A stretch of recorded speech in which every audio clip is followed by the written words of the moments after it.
episode of Nooni Narrations, and we are going to be continuing the giraffe and the Pelly and me. Is there a problem? Asked the Duke. If there is, do please let me hear it. I don't like to sound ungrateful or pushy, murmured the giraffe. But we do have one very pressing problem. We are all absolutely famished. We haven't eaten for days. My dear Giraffe, cried the Duke, how very thoughtless of me. Food is no problem around here.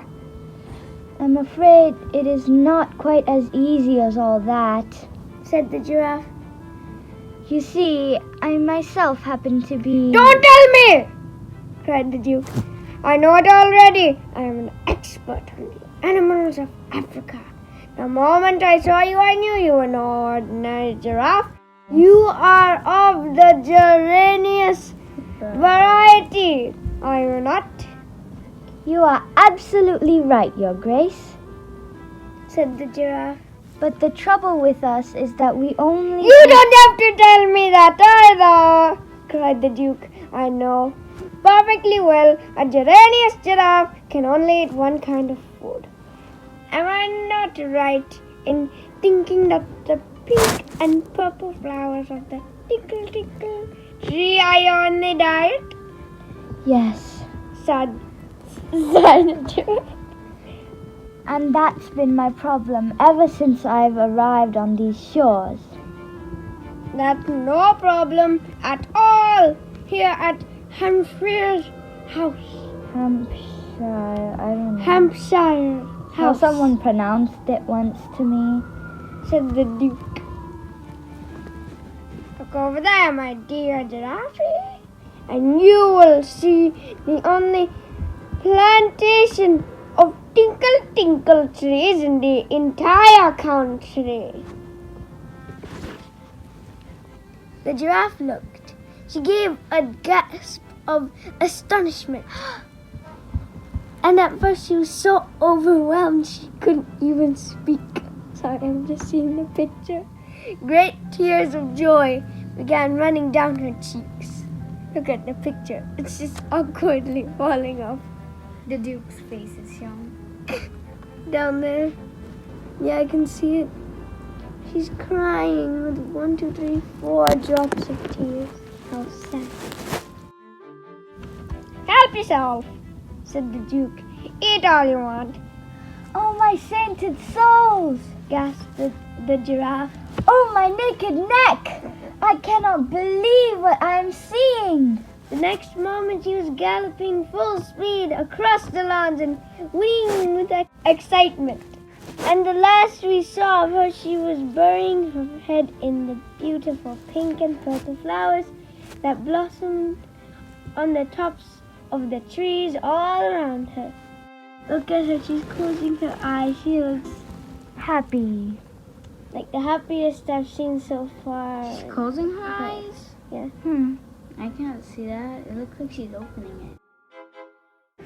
As for the monkey, the Duke went on, I think he also will be pleased with what I have to offer. All over my estate, there are thousands of giant nut trees. Nuts! Cried the monkey. What kind of nuts? Walnuts, of course, said the Duke. Walnuts! Screamed the monkey. Not walnuts! You don't really mean walnuts! You're pulling my leg! You're joking! You can't be serious!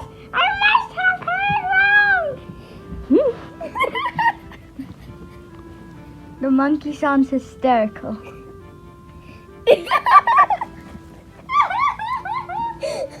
There's a walnut tree right over there. Oi!